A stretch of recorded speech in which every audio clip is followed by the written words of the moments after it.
How to write an application for issue of written proclamation for absconding person under section 82 of CRPC।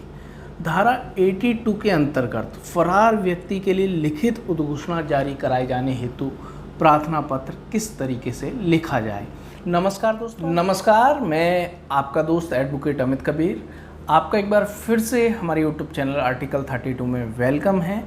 दोस्तों, आज हम एक महत्वपूर्ण legal drafting को discuss करेंगे जो कि व्यक्ति की माननीय न्यायालय के समक्ष अपीयरेंस, उसकी प्रेजेंस सुनिश्चित करने के लिए बहुत ज़्यादा महत्वपूर्ण है। तो दोस्तों, इससे पहले हमने और भी मेथड जाने थे जो शुरुआती मेथड होते हैं। किसी व्यक्ति, कोई एक्यूज्ड है या व्यक्ति है, उसकी माननीय न्यायालय के समक्ष उपस्थिति सुनिश्चित करने के लिए, जैसे कि हमने जाना था कि व्यक्ति के अगेंस्ट समन जारी किया जाता है सबसे पहले, और व्यक्ति समन पर हाजिर नहीं होता है तो उसके अगेंस्ट गैर जमानती नॉन बेलेबल वारंट जारी किए जाते हैं। और नॉन बेलेबल वारंट जारी होने के बाद भी व्यक्ति क्योंकि फ़रार हो गया है, अपने आप को छुपा रहा है, जिससे कि नॉन बेलेबल वारंट का एग्जीक्यूशन नहीं हो पा रहा है, उसकी अरेस्टिंग नहीं हो पा रही है, अरेस्टिंग होकर उसे माननीय न्यायालय के समक्ष नहीं लाया जा पा रहा है क्योंकि वो दूसरे प्रदेश में भग गया है या वहीं पर है, अपने आप को छुपा रहा है इस तरीके से कि नॉन बेलेबल वारंट का एग्जीक्यूशन नहीं हो पाए। तो ऐसी परिस्थिति में यहाँ पर जो ऑपरेटिव होता है सेक्शन 82 ऑफ CRPC। तो यहाँ पर जो नेक्स्ट स्टेप आता है वो होता है सेक्शन 82 ऑफ CRPC, जिसके अंतर्गत एक रिटिन प्रोक्लेमेशन फॉर अब्सकॉन्डिंग पर्सन, जो फरार व्यक्ति है उसके लिए एक रिटिन प्रोक्लेमेशन जारी की जाती है कि वो इतने समय के भीतर इस निश्चित स्थान पर इस न्यायालय के समक्ष यहाँ पर हाजिर हो, ये उसमें लिखा जाता है और एक रिटिन प्रोक्लेमेशन जारी की जाती है। ये रिटिन प्रोक्लेमेशन के यहाँ पर तरीके बताए गए हैं कि उसके घर के आसपास के एरिए पे, उसके घर पे चिपका दी जाएगी रिटिन प्रोक्लेमेशन। उसमें लिखा होगा कि आपको इस तारीख तक, ये 1 महीने से कम की नहीं होती है जो समय दिया जाता है यहाँ पर, वो नॉट लेस देन 1 मंथ, 1 महीने से कम की नहीं होती है। तो उसको चिपका दिया जाएगा, माननीय न्यायालय के बाहर ये चिपका दी जाएगी। उस व्यक्ति यहाँ पर वो रहता है उसके आसपास के एरिया में चिपका दी जाएगी और उस पर लिखा हुआ कि आपको इतने समय के भीतर माननीय न्यायालय के समक्ष हाजिर हो जाना चाहिए, ये लिखा रहता है, ये अपेक्षा की जाती है। और इसी के साथ जो दैनिक समाचार पत्र है, जो डेली न्यूज़पेपर है, उसमें भी यहाँ पर पब्लिकेशन जारी किया जाता है कि ये ही लिखा रहता है, उसमें भी यही पब्लिकेशन जो फॉर्म दिया है उसे यहाँ पर न्यूज़पेपर में छापा जाता है कि आपको निश्चित समय के भीतर निश्चित स्थान पर हाजिर हो जाना है। तो फ्रेंड्स, ये जो समय है नॉट लेस देन 30 डेज़ होता है। तो इस तरीके से 82 के अंतर्गत प्रोक्लेमेशन, रिटन प्रोक्लेमेशन जारी की जाती है क्योंकि जो सेक्शन 83 अटैचमेंट ऑफ प्रॉपर्टी, व्यक्ति की जो प्रॉपर्टी है उसकी कुर्की के लिए जो प्रावधान किए गए हैं सेक्शन 83 ऑफ CRPC में, वो 82 के एप्लीकेशन के बाद ही लागू होता है। तो रिटिन प्रोक्लेमेशन जारी कर दी गई, उसके बाद कभी भी यहाँ पर न्यायालय को जो उचित लगता है तो वो 83 सेक्शन को अप्लाई कर सकती है और व्यक्ति की संपत्ति की कुर्की का आदेश दे सकती है, attachment of his property. रिटिन proclamation 82 CRPC के अंतर्गत जारी की जाती है। उसके बाद जब भी न्यायालय को उचित लगता है तो वो 83 की कार्रवाई को शुरू कर सकती है और जो व्यक्ति है, अब्सकॉन्डिंग पर्सन है, फरार व्यक्ति है, उसकी प्रॉपर्टी को अटैचमेंट की प्रक्रिया जारी कर सकती है। तो फ्रेंड्स, यही आज हम जानेंगे, ये प्रार्थना पत्र आपको माननीय न्यायालय के समक्ष किस तरीके से लिखना है।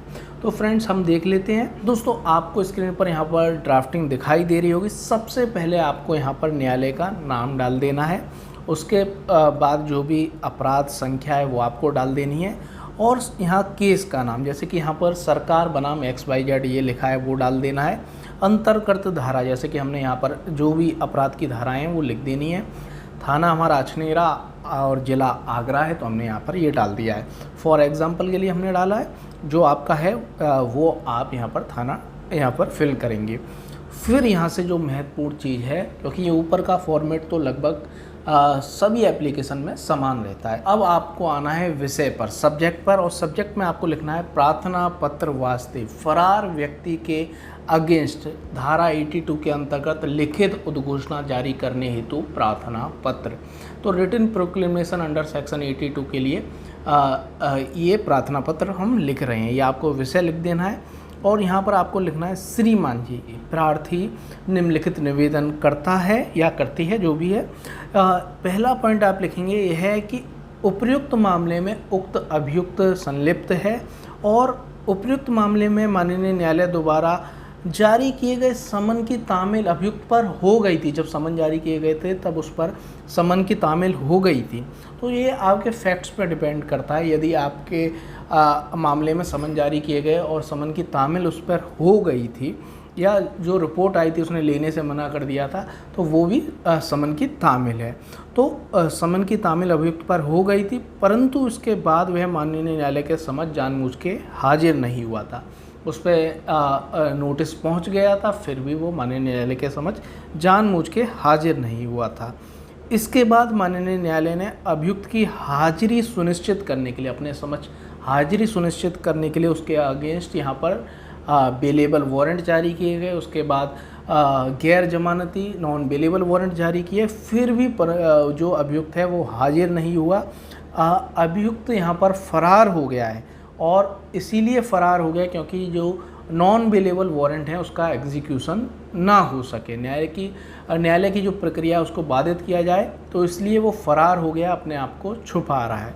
ये आपको पहले पॉइंट में लिखना है। दूसरे पॉइंट में ये लिखना है, यह है कि अभियुक्त फरार हो गया है, जानबूझकर न्यायालय के समक्ष उपस्थित होने से बच रहा है और अपने आप को छुपाने का प्रयास कर रहा है, जिससे कि उसके विरुद्ध जारी किए गए गैर जमानती वारंट का निष्पादन ना हो सके।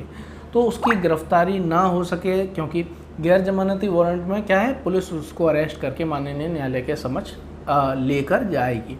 तो वो न्यायालय की प्रक्रिया को बाधित करना चाहता है, जिससे कि न्यायालय की प्रक्रिया चलेगी नहीं तो उसको सज़ा क्यों होगी।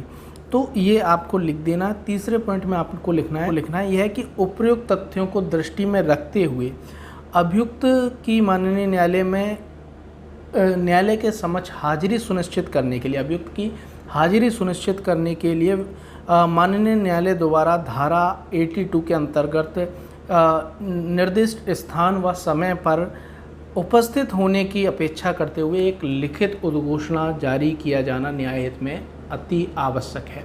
धारा 82 के अंतर्गत क्योंकि व्यक्ति फरार हो गया, अपने आप को छुपा रहा है और नॉन बेलेबल वारंट का एग्जीक्यूशन नहीं हो पा रहा है, इसीलिए न्याय की प्रक्रिया बाधित हो रही है, आगे नहीं बढ़ पा रही है। इसीलिए 82 के अंतर्गत यहाँ पर लिखित उद्घोषणा जारी किया जाना न्यायहित में अति आवश्यक है। ये लिख देना। आपको लास्ट में प्रार्थना लिख देनी है। श्रीमान जी से विनम्र निवेदन है या प्रार्थना है कि अभियुक्त व्यक्ति फरार हो गया है और जानबूझकर अपने आप को छुपा रहा है, जिससे कि उसके अगेंस्ट गैर जमानती वारंट का निष्पादन ना हो सके और न्यायालय की प्रक्रिया आगे सुचारू रूप से ना चल सके। इसीलिए उक्त मामले में न्याय हित में धारा 82 के अंतर्गत लिखित उद्घोषणा जारी करने की कृपा करें। ये आपको डाल देना है, तारीख डाल देनी है, प्रार्थी का नाम लिख देना है। तो दोस्तों, आपने जाना कि धारा 82 के अंतर्गत किस तरीके से आपको प्रार्थना पत्र यहाँ पर लिखना है रिटन प्रोक्लेमेशन जारी कराए जाने के लिए, क्योंकि जो अभियुक्त व्यक्ति है या विटनेस है, जो भी व्यक्ति जिसके अगेंस्ट उसे न्यायालय में हाजिर होना है, उसके बाद यहाँ पर आगे प्रक्रिया चल सकेगी, उसका हाजिर होना बहुत ज़रूरी है। इसीलिए उसे हाजिर कराने के लिए ये सारे प्रावधान किए गए। इसी के आगे 83 में जो हम अगली वीडियो में जानेंगे, attachment of property, attachment of absconding person property. तो फरार किए गए व्यक्ति की संपत्ति की कुर्की किस तरीके से कराई जाए, उसके लिए प्रार्थना पत्र किस तरीके से लिखना है, वो हम आगे वीडियो में जानेंगे।